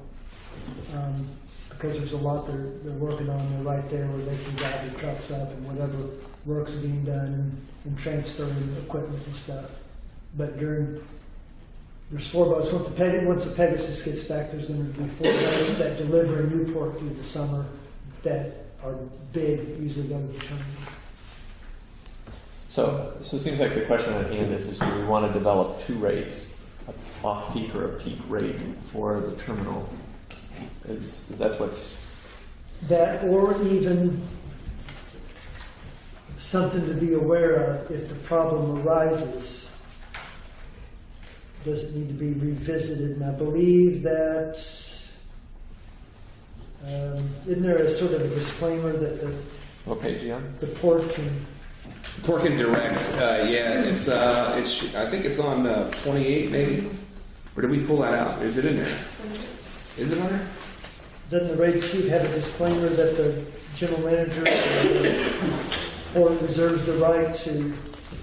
Someplace it's in here. I cannot remember where it's at now. It's page 34, section 10. Maybe? The commission delegates to the general manager the ability to adjust these rates on a temporary basis to better manage services at the port. The adjustments to these rates will be reported to the commission at its next regular meeting. What page are you on? 34. Yeah, in the back. Well, maybe that's our flexibility out if we need to use it at set time because we're overpopulating Port Dock 5. That's what I think. Kind of not start off with anything other than your initial proposal or with a little bit of tweaking. Didn't we put that section 10 wording in there when the hoist stocks were getting overwhelmed and we want to get rid of live product? Yeah, it was mostly had to do with managing the hoist stock and allowing people to keep their catch. But we've used it a number of times when we realized that we've gotten a lot of pushback from certain rate increases or whatever, and we realized that maybe we were too aggressive in certain areas, and so we've used it. And I reported to you guys 2 or 3 times over the course of the last 6 months. There was very little pushback in that fisherman user group. They Most were. people were very happy about it, but everyone understood. Granted, some people, it sounds like have talked to Heather since. Well, it might be something We need that, revenue. just like the scenario that Terry just mentioned. If we left it as a single rate initially, and then we see where it goes from there, might be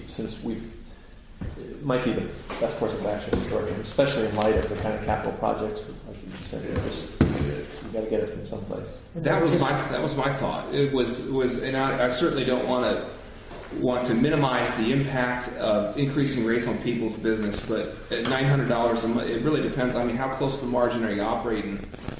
And it depends on how much you want to use the terminal facility too. If you really want to use the terminal facility, you're going to stay at the terminal and pay the terminal rate. It indicates that you don't so much want to have that by moving down to the commercial marina, and then we take a $900 a month hit on that.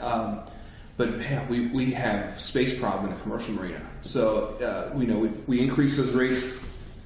If we go with 15%, that turns into 92 cents a foot on the daily rate in the down there.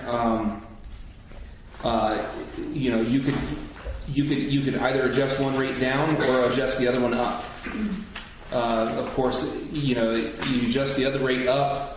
The daily term. So the users in the commercial marina that are at the daily rate are not the annual mortgage holders. They're not the occasional. You're talking about transient rate. So if you adjust that transient rate up and the monthly one up, which was a lot of that feedback we got at the commercial fishing user group, was we need to hit those two rates in particular. And if we adjust them higher up and get them closer, so that the motivation is less to move down there, that's right in line with what the commercial fishing user group recommended. Because what we're essentially doing is at the terminal, we're taking a big raise this year, and at the North Commercial, we're doing steps over 3 years. Right. So once we get to that third year, it'll be less of an incentive. But I don't know how people are going to react. Maybe it is something we just are aware of going forward, and if there's an issue, staff can. That's what I would go with. Feel comfortable with. I think If that's- there's a lot of blowback that we somehow didn't feel in the other meeting, or if we're losing boats down there and overpopulating to the point where harbor master can't control it, then we'll have to do something with it. The rate increase at the terminals is 11.33% if you go back to when it opened, and there's been no rate increase. That's a good point. So it's right on the money. Considering you can have your vendors drive up, you can get fuel. It's quite a bargain. So let's leave it as it is, as it's proposed, and we'll sort of table the discussion about any off-peak rates for now and see how it goes. And there's two scenarios for the commercial, and we're going to go with the top one, right? The non-compound. The non-compounding. That's right. Yeah. Help us out here. Page.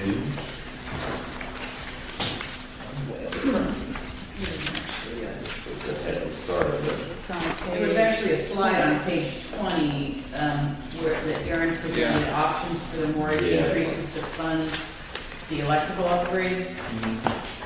The one on Oh, I see what you're saying. Yeah. top Got it. is not compounding, the one on the bottom is, and they prefer the one on the top. Which is what, Mark, is that what's in these rates or not? The 10%? It's the same the first year either way. Yeah. 10%. Actually, they're not in those rates yet. The rates that are in the revenue section are just based on what's in the rate schedule so far. That's right.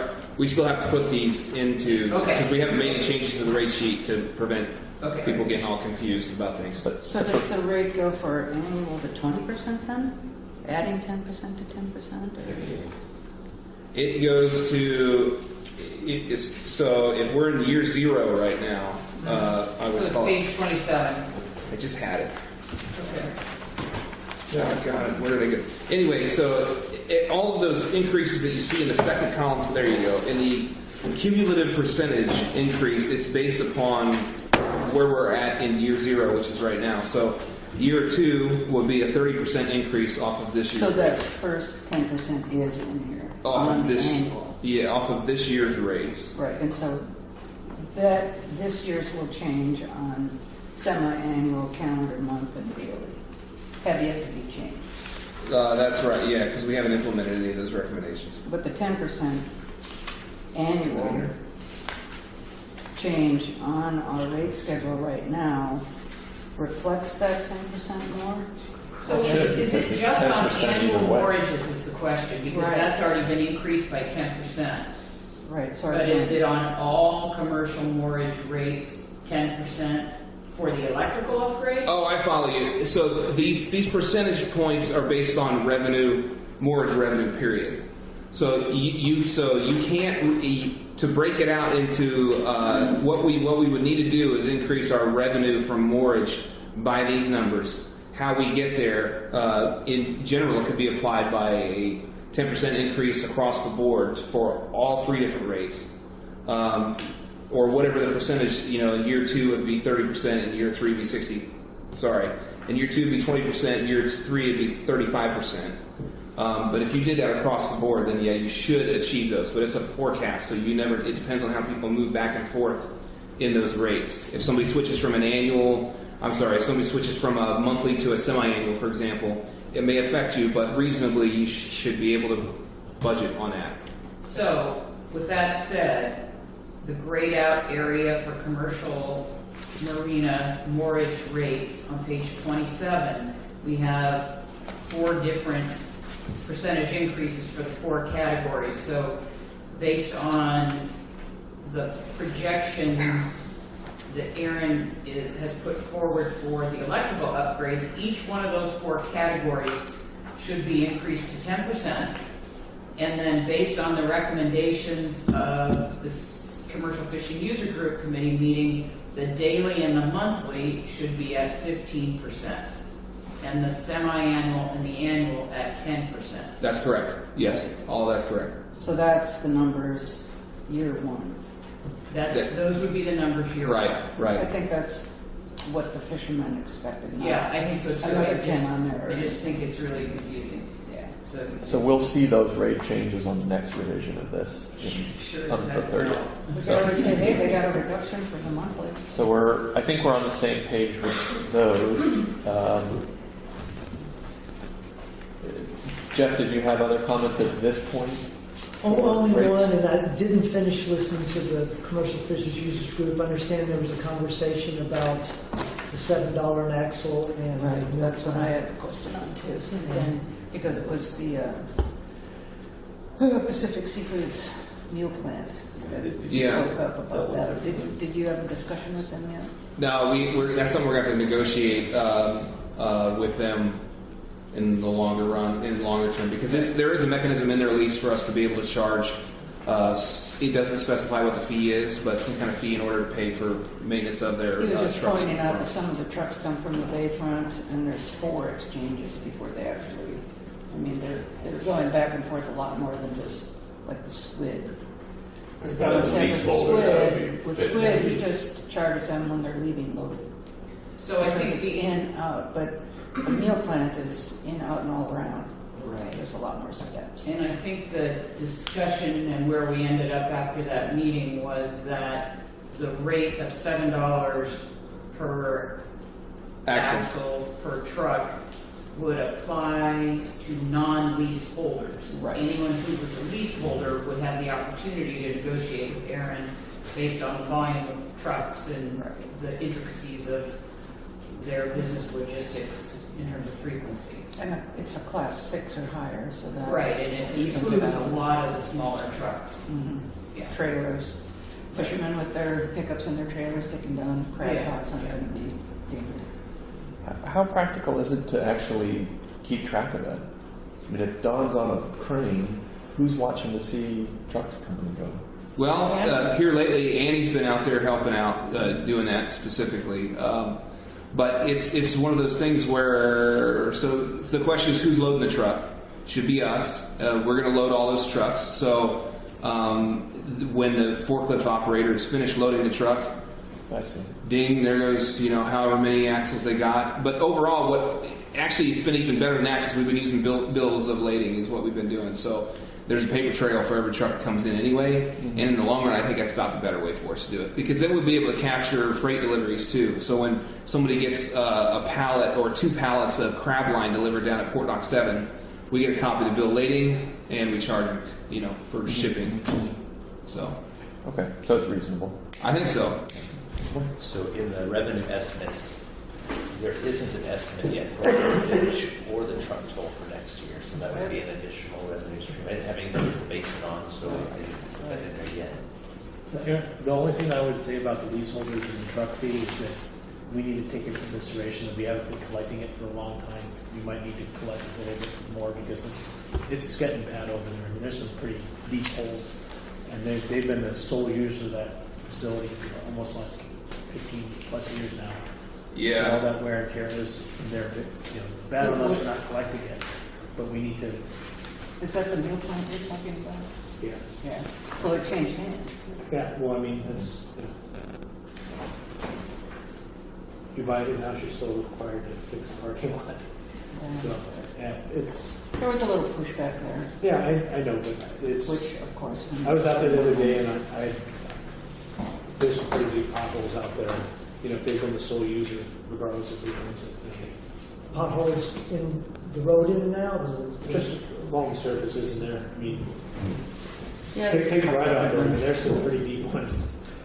You guys, You can lose a smart car. so Yeah, let's move on, but I'm just saying. keep rolling here. That negotiation needs to reflect sole usage of that facility, regardless of who owns it for the last 15 years. Right. well, Jeff, you know, other- then there's NOAA staging that's been going on for a few years. Other comments, Jeff?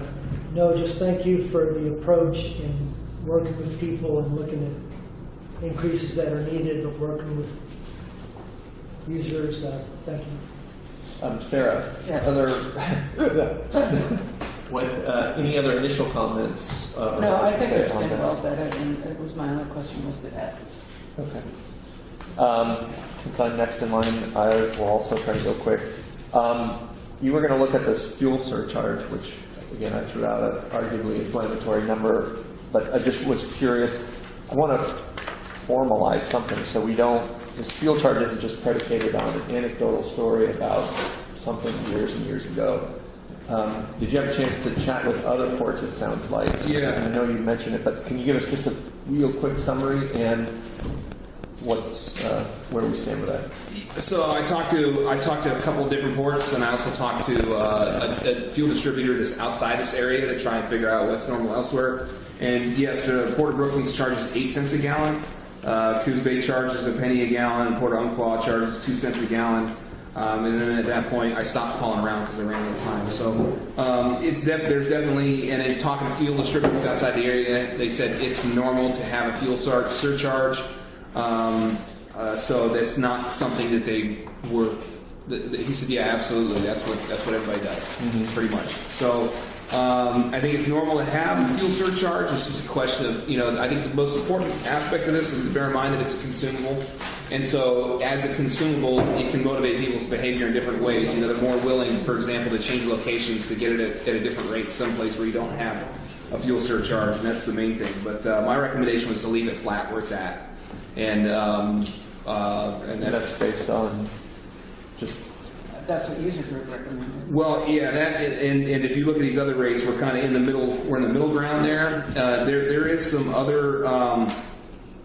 So I need to have some more talks with the Coast Guard about regulations for the facility to make sure we're compliant with all that stuff. And to me, rather than removing that rate and going with I would rather keep. And it's not. What is it? 12. What do we say for the last?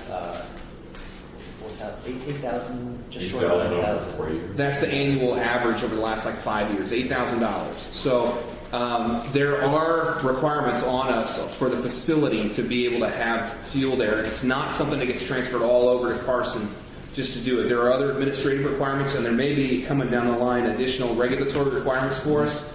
And so rather than saying we're not going to charge, I would rather make sure to use that revenue toward those type of expenses in order to allow fuel deliveries at the facility. I think that was well vetted also during the commercial fishermen user group, because it came up that this fuel surcharge related fishermen or the customers are paying for it anyway, because fuel company doesn't want to pay for it. And then if you do the axle on top of it, then one fisherman said, well, that's just more money I'll be paying. But it's nothing that's going to break my bank, so I'm not worried about it. okay. Well, I guess the justification is to leave it as it is, and I wasn't necessarily considering to get rid of it, but I just wanted to make sure that it was a reasonable amount, wasn't too low, wasn't too high at this point. And it seems like the approach is a keep it and then let's see how it goes. If regulatory burdens get more, or if we see other uses, we can revisit it later. Something along those lines. All right, I might have spent too much more time on it. The hydraulic crane, it still seems, for a going rate, it seems low to me. I'm not sure where we are with replacements, which we couldn't possibly afford at this point. What was your rationale behind it's 6.8%? It seems like a pretty exacting, or I guess it was to get it rounded. Yeah. just in the, again, the shortest version, where are we at with the practicality of that crane operation? And that rate, I guess. So it increased the rate a little bit. Where'd she? Dang, what page? Page is it on? 26. Page 26, you. I'm sorry. Okay, so I increased it a little bit over what everything else was because we're trying to also subsidize the use of that large forklift that we have out there too, because it don't pay for itself. So the other pieces of equipment need to pay a little bit more to cover that. We need to get a few more years out of our current crane at this rate in order to pay for it. But in the next several years, we are going to need to look at increasing that rate. The other thing that I would like to do, it would be to establish at some point, I don't know if I got enough time this year to do it or not, but establish a labor rate that's separate for just a crane operator, so that then we can pass that through to the employees that get the additional training and above all else, the additional responsibility of operating that piece of equipment. Because I think that's extremely important. We have problems getting people motivated to want to operate that thing. Is this rate going to account for the certifications of the crane itself, the maintenance on the crane? Yeah, it covers wear and tear? That's all covered in the cost of the crane. As long as you use that crane for enough hours over the number of years, then this rate would pay for it. But if you cut the life short, then it doesn't. Okay. All right, I want to keep going. I don't have too much else other than I talked to you before, or I mentioned this about admin costs associated with transactions and making sure that we're covering our costs. I feel like we're kind of, with the amount of work you guys have to do to follow up on certain things, are we charging? It was kind of peppered throughout here. It seemed like there was a 5% increase at one point in processing, if you will. To me, I think how the heck did admin costs. Well, and I'm not being very articulate about it, but I guess what I'm saying is if the port staff is having to issue invoices, if they're having to follow up or process stuff for other outside groups, I want to make sure that is at more so, I think it needs to have a premium associated with it. And I just want to make sure we're charging that appropriately. So we invoice for all of these, are you talking about just all of the invoicing that we do, is that covered in the rates, that administrative cost? Yeah, as well as if the port staff is if we have to take stuff in and then recharge somebody for something else. Which we do. Right. What's that percentage and how much do we increase it? Yeah, the only one I can think of off the top of my head is we got a rental rate for equipment, and it's only 5%, and it needs to be higher than that. That's the only one I can think of off the top of my head. Terry, any others that? I don't think there's any others, but I think the 5% is intended to cover that overhead for those activities. Okay. And it may not be as generous as it needs to be. Yeah, like I said, I just don't want to see port staff's time sort of out. I don't want to say it's outside of their responsibilities, but it's in addition to not being. It should be at a premium. So, if I'm missing something, take a look at that and see if there are other opportunities and we can revisit it. Yes. Okay, that's all I have to say. Walter. Nope. No. Okie dokie. Anybody else comments on rates at this point before we move on to the other? I have one. Yeah. That when we're talking about, it's not so much rates, but the service fees and services that seem to be a place to cut. I definitely think we need to keep fees and services and anything that's going to help with invoicing and modernizing, like you were saying, that you may have one thing to use instead of 5 different people doing something. I think it's money well spent on the fees and services part of the budget. When you have to go through there, and if we're looking for cuts, I wouldn't cut anything that's going to modernize our paperwork. Note taken. Agreed. Yeah. Okay. I think the last thing on our list is the consider appointment of Gail Sylvia to the Budget Committee. Terry? So I have spoken with Gil Sylvia, who is a marine economist. He works for Hatfield Marine Science Center. He is very interested in participating on the budget committee, and that would bring our committee roster to 4 individuals, which is great. And so I would suggest that someone make a motion to appoint Gil Sylvia to the term on the budget committee. Make that motion. Second. Second. You Jeff seconded it. Jeff Beebe. Okay. So we have a motion to appoint Gail Sylvia to our budget committee. Any more discussion? All those in favor? Aye. Opposed? Okay, motion passes. Thanks. Can you let Gail know? I will let them know. Excellent. All right. We have another opportunity for public comment. If anyone would like to make a comment, nothing heard. Unless anybody has anything else they'd like to say. Thanks everybody for sticking around. Meeting is adjourned at 2:55.